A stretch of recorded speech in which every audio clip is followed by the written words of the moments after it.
Adani group के 4 stocks पे MSCI index ने डाउनग्रेड किया है।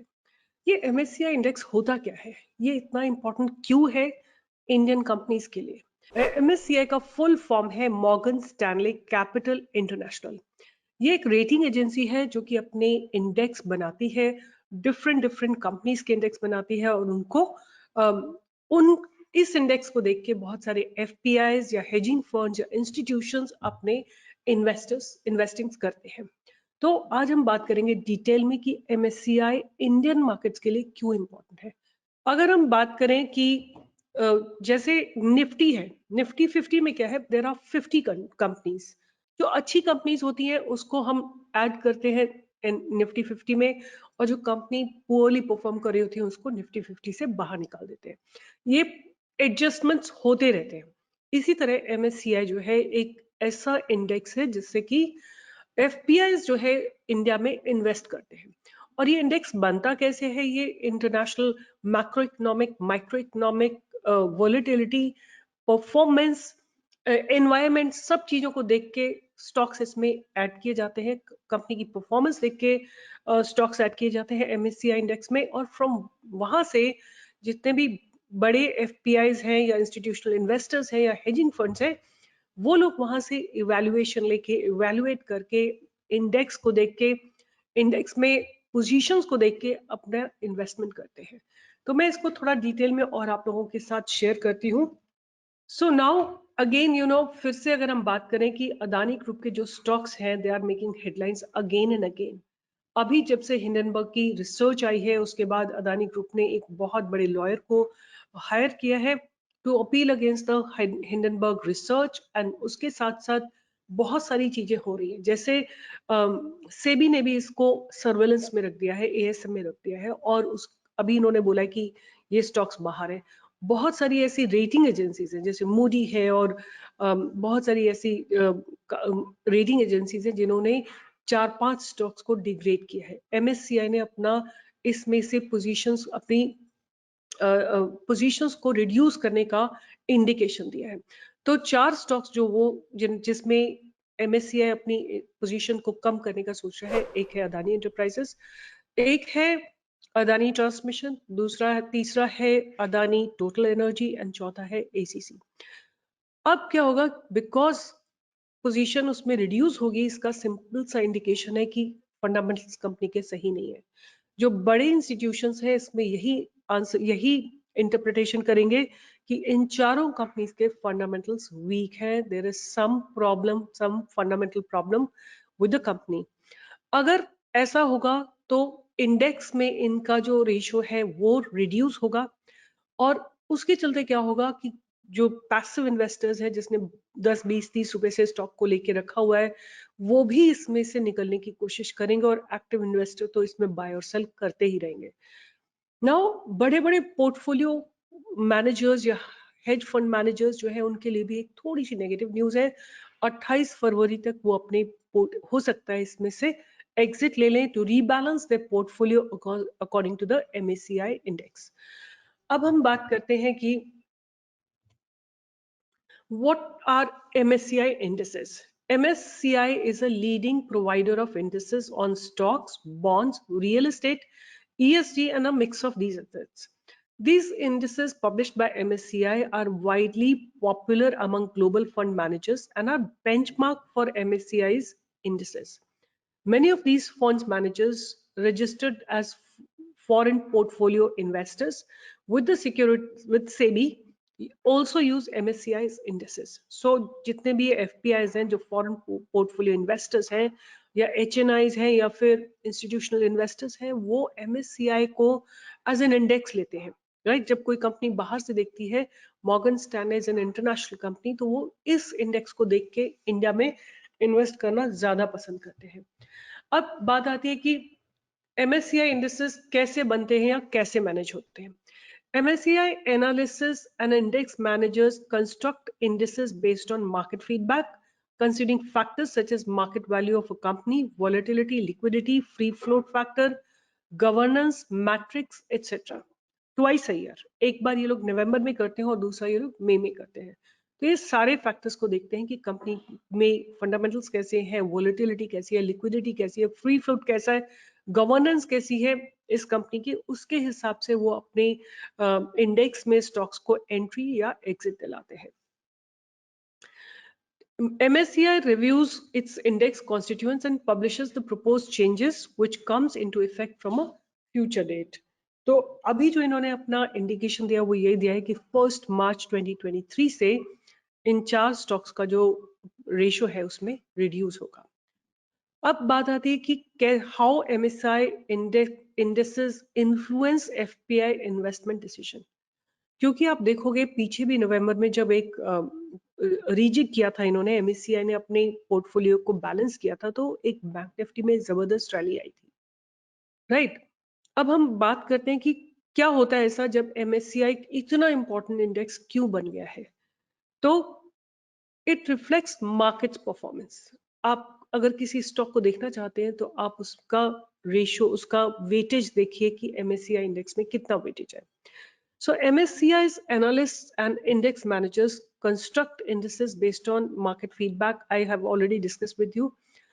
Company volatility, liquidity, free float, governments, etc., governance, etc.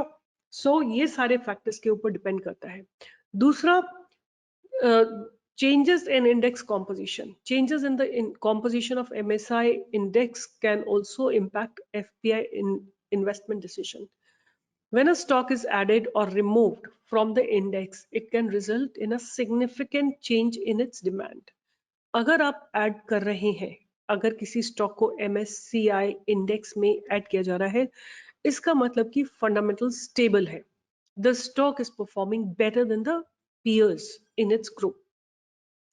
तो अगर वो स्टॉक ऐड होता है रीबैलेंसिंग में, तो ज्यादा से ज्यादा लोग या ज्यादा से ज्यादा फॉरेन इंस्टीट्यूशंस उस पर्टिकुलर स्टॉक को खरीदना चाहेंगे। So change in its demand which can affect its price. FPIs take these changes into account while making investment decisions. So अगर ये ऐसा इंडेक्स है जिसको FPIs फॉलो करते हैं, तो आपको याद रहना चाहिए कि कोई भी एडिशन या डिलीशन उस स्टॉक की परफॉर्मेंस को इफेक्ट करेगा। अगर स्टॉक MSCI में ऐड होगा तो परफॉर्मेंस बेटर मानी जाएगी, और अगर रिमूव होगा या वेटेज कम होगी तो इसका मतलब कि fundamentals have weaken somewhere. The third one is it helps in diversification. MSCI indices provide investors with a diverse range of investment opportunities across different segments of the market. This helps FPIs to diversify their portfolio and reduce the overall risk of their investment. So, अब बात आती है कि how fund managers react to changes in MSCI index. Incorporating any change in MSCI's indices will result in a revision of portfolios of all funds benchmarked to that index. I hope आपको ये समझ में आया। जैसे अगर हम बात करते हैं कि इक्विटी लिंक्ड सेविंग स्कीम्स, मतलब वो स्कीम्स जो कि निफ्टी के ऊपर लाइक बेस्ड होती हैं, तो अगर निफ्टी में कोई ऐड होता है या डिलीट होता है स्टॉक, तो इस स्कीम में भी वो स्टॉक ऐड या डिलीट होगा। इसी तरह अगर FPI MSCI को एक बेंचमार्क इंडेक्स ले रहे हैं, अगर उसमें अदानी ग्रुप के शेयर्स का वेटेज कम होगा, तो उन FPIs को अपना पोर्टफोलियो रीबैलेंस करना पड़ेगा और अदानी ग्रुप के स्टॉक से निकलना पड़ेगा। आपको ये बात समझ में आ गई है? तो इसलिए आपको ये बात ध्यान रखनी है कि अगर वेटेज कम हुई है और जो पोर्टफोलियो मैनेजमेंट होगा, MSCI का मैनेजमेंट होगा, वो 1 मार्च को होगा, 28 मार्च तक हो जाएगा।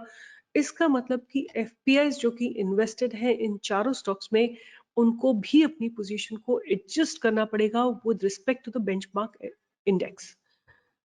So this means that all funds benchmarked to MSCI Global Standard Index will buy Bank of Baroda. So now what is happening? Bank of Baroda and CG Power is being inducted, and these 4 stocks weightage is getting reduced. तो अभी क्या हो रहा है कि bank of Baroda CG power को add किया जा रहा है और बायोकॉन को जो है MSCI से एग्जिट किया जा रहा है। तो इसका सिंपल सा मतलब है कि FPIs को भी बैंक ऑफ बड़ौदा खरीदना पड़ेगा, CG पावर खरीदना पड़ेगा और बायोकॉन को सेल करना पड़ेगा। अगर ऐसा है तो आप इसका इम्पैक्ट अपने आप अंदाजा लगा सकते हैं कि क्या होगा। अगर एफपीआई बायोकॉन से एग्जिट करेंगे तो मींस शेयर प्राइस को धीरे धीरे नीचे ही आना है। और कौन से प्राइसेस ऊपर जा सकते हैं? Bank of Baroda and CG power, these are the two stocks which will be benefiting. Now बात आती है कि MSCI index Indian stock market को कैसे इम्पैक्ट करेगा। आपने देखा होगा रीसेंट पास्ट में, like what we have also seen कि अदानी ग्रुप्स में a lot of FPIs have invested, a lot of institutions have invested. अब बात आती है कि रिसेंट ईयर्स में जो एफपीआईज है उन्होंने इंडिया में भी अपना इन्वेस्टमेंट काफी इंक्रीज किया है। नाउ ये जो ये जो ट्रेंड है एफपीआईज का इन्वेस्टमेंट इंडिया में करने का, ये ट्रेंड लगातार बढ़ता ही जाना चाहिए, ऐसा माना जाता है। सो अगर कोई चेंज एमएससीआई के इंडेक्स में आएगा तो एफपीआईज को वो चेंज लाना ही पड़ेगा। इसका सिंपल सा इंडिकेशन यही है कि जिस स्टॉक में वेटेज इंक्रीज हो रही है वो उसके प्राइस ऊपर जाएंगे, बिकॉज एफपीआईज को खरीदना पड़ेगा। और जिस स्टॉक में वेटेज कम हो रही है वहां से एफपीआईज को एग्जिट करना पड़ेगा। तो इसका सिंपल सा इंडिकेशन ये है कि जहां बाइंग की पोजीशन बन रही है, जहां पे वेटेज बढ़ रही है वहां बाइंग की पोजीशन बनाइए, और जहां पे वेटेज कम हो रही है वहां पे आप सेल की पोजीशन बना के चलिए। So what are the Indian stocks in MSCI global standard index. अब हम बात करेंगे कि कौन से ऐसे स्टॉक्स हैं जो कि एमएससीआई के ग्लोबल स्टैंडर्ड इंडेक्स में है। अभी तक बात करें तो 113 इंडियन स्टॉक्स हैं जो एमएससीआई के ग्लोबल स्टैंडर्ड इंडेक्स में है, और उनमें से रिलायंस, टीसीएस, एचडीएफसी, इन्फोसिस ये सारे हैं। और अभी रिसेंट उसमें bank of Baroda and CG power को ऐड किया जा रहा है, और जहां बायोकॉन को उससे एग्जिट कराया जा रहा है। ठीक है, अब बिकॉज ये दो स्टॉक ऐड हो जाएंगे और एक रिड्यूस जाएगा, तो अब number of stocks that will be in MSCI will be 114। अब क्वेश्चन आता है कि एमएससीआई ने अदानी के स्टॉक्स को क्यों रिव्यू किया। आप जानते हैं कि there was a news about Hindenburg publishing a result and finding discrepancies in Adani's stocks. And again, there were some questions about governance, there were some questions about malpractices, and hence MSCI did, uh, reviewed the stocks of Adani Groups. On February 8th, MSCI received feedback from the market participants that some Adani stocks it considered to have considerable free float to remain in its indices may not be true. As a result, MSCI reviewed 4 stocks: Adani Enterprises, Adani Transmission, Adani Total Green, and ACC, and lowered their weightage. So if you understand what is the meaning of free float का मतलब होता है कि जो stocks वो available है for आम public को trade करने के लिए, वो free float कहलाता है। But ये पाया गया कि अदानी ग्रुप में जो है free float is very very low. Now the question comes, what will be the impact of MSCI on these Adani Group stocks? The change in MSCI indices will be effective from March 1st. So by 28th, all 4 Adani stocks, FPIs have to exit by 28th. So there could be a downfall that can be expected in Adani stocks. In conclusion, the recent decision of MSCI to review Adani Group's weightage in its indices has triggered a sell-off of the company's stocks. The changes in MSCI index can greatly impact the deployment of millions of dollars in foreign funds in Indian stocks, as several global fund managers benchmark their portfolios to MSCI's indices. On March 1st, the revised weightage of Adani Enterprises, Adani Transmission, Adani Total Gas, and ACC will go into effect, causing foreign portfolio investors to sell these stocks on a proportionate basis to align their portfolios with MSCI's index. The selling of Adani stocks is expected to take place on February 28th, limiting the tracking error of fund manager schemes. So I would just simply conclude that one need to be careful, and अगर आप long term अपने portfolios में Adani stocks को hold करके रख रहे हैं, it's better to exit them and take a re-entry whenever you find them to be very very strong fundamentally. अगर आप लोग देखना चाहते हैं तो मैंने सितंबर में एक वीडियो बनाया था और मैंने बात की थी, is Adani Group over leveraged? See here, this is the video that I have made on my YouTube channel where I did analysis of each and every stock, and I showed that the fundamentals don't look promising. Be careful, be on a look out, because there is a possibility a crash may come in. Of course, the crash came in quite late, but what the whole idea of making this video was to make you aware that the fundamentals are not good, but the stock price is continuously going up. There is something behind it. So now I just want to conclude the whole thing that MSCI is an international index which is being watched by FPIs, and FPIs are basically foreign portfolio investors. FPIs basically foreign portfolio investors, and in case they follow MSCI as a benchmark index, in case MSCI changes the weightage of a particular stock, FPIs have to change their positions, either add or exit from those stocks to be in sync with the benchmark index. Now, looking at it, what I can see that these four stocks, and not only that, there are some other, rating agencies which have downgraded these four stocks. One of them is Moody. So Adani Enterprises, Adani ATGL, and then Adani Transmission, and last is ACC. Even is Ambuja Cement is supposed to be downgraded by some of the rating agencies. So be careful. The idea of this video is to just make you aware that what is MSCI, how it can affect the Indian stock market, and if you understand that, just remain cautious. With this, I'll be signing off. Take care and see you in the live market every day from 10 to 11. All the best.